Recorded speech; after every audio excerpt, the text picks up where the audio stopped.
بسم اللہ الرحمن الرحیم۔ السلام علیکم ناظرین، آپ یوٹیوب چینل دیکھ رہے ہیں، میں عمران خان ہوں۔ پاکستان کے اندر جو ایک ہائیبرڈ نظام متعارف کروایا جا رہا ہے، اس کا ایک اور مرحلہ طے کر لیا۔ یعنی پاکستان کی اسٹیبلشمنٹ نے جو فیصلہ کیا تھا کہ عدلیہ کا مکمل کنٹرول حاصل کیا جائے گا، اس کو عملی جامہ پہنانے کے لیے ایک قدم اور آگے بڑھ گئے ہیں۔ اور سپریم کورٹ آف پاکستان میں جو جوڈیشل کمیشن کا اجلاس تھا، جس کے بارے میں سب نے کہا کہ اس کو روکا جائے، وکلا تنظیموں نے کہا کہ اس کو روکا جائے، ایون جو سینئر وکلا ہیں وہ بھی اس کے اوپر آواز اٹھا رہے تھے، میڈیا بھی یہ کہہ رہا تھا کہ یہ غلط ہونے جا رہا ہے۔ 26ویں آئینی ترمیم متنازع ہے، اور اس متنازع ترمیم کے نتیجے میں پاکستان کی تمام ہائی کورٹس کے اندر من پسند ججز لائے جا رہے ہیں، اور سپریم کورٹ آف پاکستان میں بھی من پسند ججز پہنچائے گئے ہیں۔ دو سینئر ترین ججز جو ہیں سپریم کورٹ آف پاکستان کے، جسٹس منصور علی شاہ صاحب اور جسٹس منیب اختر صاحب، یہ دونوں چیف جسٹس سے بھی سینئر ہیں، کیونکہ چیف جسٹس تیسرے نمبر پہ تھے۔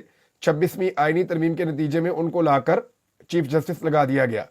اب ان دونوں نے بھی منع کیا تھا کہ جوڈیشل کمیشن کا اجلاس نہ بلایا جائے، لیکن اس کے باوجود جسٹس یحییٰ آفریدی نے کسی کی بات نہیں سنی اور جوڈیشل کمیشن کا اجلاس بلایا گیا۔ حامد خان صاحب نے تو یہاں تک کہہ دیا کہ چیف جسٹس کو کوئی شرم نہیں ہے، یہ اپنے سینئر ججوں کی بجائے حکومت اور اسٹیبلشمنٹ کی بات سن رہا ہے۔ اور اسلام آباد ہائی کورٹ کے حوالے سے انہوں نے کہا کہ ڈوگر کورٹ بنائی جا رہی ہے اور یہ ججز زیادہ عرصہ نہیں رہ سکتے، انہیں یہ لگتا ہے۔ لیکن ان ججز کو اب نکالا کیسے جائے گا، یہ بڑا سوال پیدا ہو گیا نا۔ دیکھیں، سندھ ہائی کورٹ میں بہت سارے ججز پہنچا دیے گئے ہیں، پشاور ہائی کورٹ میں پہنچا دیے گئے ہیں، جو لاہور ہائی کورٹ ہے وہاں پہ ججز پہنچا دیے گئے ہیں، اسلام آباد ہائی کورٹ کے اندر بھی ججز جو ہے وہ اپوائنٹ کر دیے گئے ہیں، پہنچا دیے گئے ہیں، باہر سے ٹرانسفر کر کے بھی وہاں پہ لے گئے ہیں ججز کو۔ تو یہ جس طرح سے ججز پہنچے ہیں مختلف عدالتوں میں، اور اب سپریم کورٹ آف پاکستان میں بھی اسی آئینی ترمیم کے ذریعے سے ججز پہنچائے گئے ہیں۔ جو اب تک کے جج پہنچائے گئے ہیں ان کی میں آپ کو نام بھی بتا دیتا ہوں، تھوڑی سی تفصیلات آپ کے ساتھ شیئر کر دیتا ہوں۔ یہ کمیشن کی جانب سے اسلام آباد ہائی کورٹ کے جسٹس میاں گل حسن اورنگزیب کی سپریم کورٹ کے قائم مقام جج کے طور پہ تعیناتی کی منظوری دی گئی، اور جسٹس منصور علی شاہ اور جسٹس منیب اختر نے اجلاس کا بائیکاٹ کیا۔ اچھا جی، اس کے اندر ہوا یہ ہے کہ 6 ججز ابھی پہنچ گئے ہیں، 2 ججز جو ہے وہ مزید پہنچائے جائیں گے سپریم کورٹ آف پاکستان میں۔ اب چیف جسٹس کو سب نے منع کیا، لیکن اس کے باوجود انہوں نے جو ہے وہ جوڈیشل کمیشن کا اجلاس بلا لیا، اور اعلامیہ جو جاری کیا گیا ہے اس کے مطابق جوڈیشل کمیشن کے اجلاس کی صدارت چیف جسٹس یحییٰ آفریدی صاحب نے کی، اور 6 ججوں کی منظوری دے دی گئی۔ اسلام آباد ہائی کورٹ کے جو چیف جسٹس ہیں عامر فاروق صاحب، جن کے پاکستان تحریک انصاف کے بڑے شکوے ہیں ان کے ساتھ، اور وہ یہ کہتے ہیں ہمارے سارے کیسز میں انہوں نے ہمارے ساتھ بڑی زیادتی کی ہے، تو عامر فاروق صاحب کو سپریم کورٹ کا جج بنانے کی منظوری دے دی گئی ہے۔ اس کے بعد chief justice Sindh high court Shafi Siddiqui, Balochistan high court کے چیف جسٹس ہاشم کاکڑ، اور chief justice Peshawar high court Ishtiaq Ibrahim کو سپریم کورٹ کا جج بنانے کی منظوری دی گئی ہے۔ اور اس کے علاوہ سندھ ہائی کورٹ کے جج صلاح الدین پنور اور ہائی کورٹ اور پشاور ہائی کورٹ کے justice Shakeel Ahmad supreme court جج کی، ان کی بھی منظوری دے دی گئی ہے۔ اچھا، نارملی یہ ہوتا یہ تھا کہ سپریم کورٹ یا ہائی کورٹس سامنے آ کر کھڑی ہو جاتی تھی جب بھی پاکستان میں کوئی غیر آئینی یا غیر قانونی کام ہوتا تھا، اور جو بھی چیزیں اسٹیبلشمنٹ کی جانب سے ٹریگر کی جاتی تھی تو اس کا رستہ روکنے کے لیے ہمیشہ عدالتیں متحرک ہوتی تھی۔ لیکن اس مرتبہ الٹی گنگا بہہ رہی ہے۔ ہوا یہ ہے کہ آسما جہانگیر گروپ ایک ہوا کرتا تھا جو اینٹی اسٹیبلشمنٹ گروپ تھا، تو جب تک آسما جہانگیر زندہ تھی وہ اپنے گروپ کی طاقت سے کوشش کرتی تھی کہ رستہ روکا جائے لا قانونیت کا، یا غیر آئینی ہتھ کنڈوں کا، یا عدلیہ کی آزادی کو نہ چھینا جائے۔ پھر یہ معاملہ چلا گیا احسن بھون صاحب کے ہاتھ میں، یہ معاملہ چلا گیا کمپرومائزڈ وکلا کے ہاتھ میں، یعنی اعظم نذیر تارڑ صاحب کو آپ دیکھ رہے ہیں، باقی اور بہت سارے لوگ ہیں۔ تو ان لوگوں نے کیا یہ کہ یہ اسٹیبلشمنٹ کے ساتھ جا کر مل گئے، تو اینٹی اسٹیبلشمنٹ والا ایلیمنٹ تو ہو گیا ختم۔ اب جب یہ ختم ہو گیا تو پھر کوئی رستے میں رکاوٹ تھی ہی نہیں، وکلا جو ہے وہ پریشان ہے کہ یہ ہماری قیادت کر کیا رہی ہے۔ اب اس کے نتیجے میں تمام ہائی کورٹس کے اندر اور سپریم کورٹ کے اندر اپنی مرضی کے ججز پہنچا دیے گئے ہیں۔ یعنی یہ فیصلہ کیا گیا تھا کہ عدالتوں کو پوری طرح کنٹرول کیا جائے گا۔ اب جن ججز کے نام آ رہے ہیں ان کے بارے میں یہ بات مشہور ہے، یا ان ججز کے بارے میں اکثریت کی یہ رائے ہے کہ یہ کمپرومائزڈ ججز ہو سکتے ہیں، اور ان کا ایک اچھا خاصا ٹریک ریکارڈ بھی ہے، اور یہ اسٹیبلشمنٹ کے قریب سمجھے جانے والے جج ہیں۔ یعنی اسٹیبلشمنٹ کو یہ بات سمجھ آ گئی کہ عدالتوں میں ججز اپنے ہونے چاہیے۔ یعنی کافی عرصے سے میں آپ کو کہہ رہا ہوں نا کہ 26ویں آئینی ترمیم پہ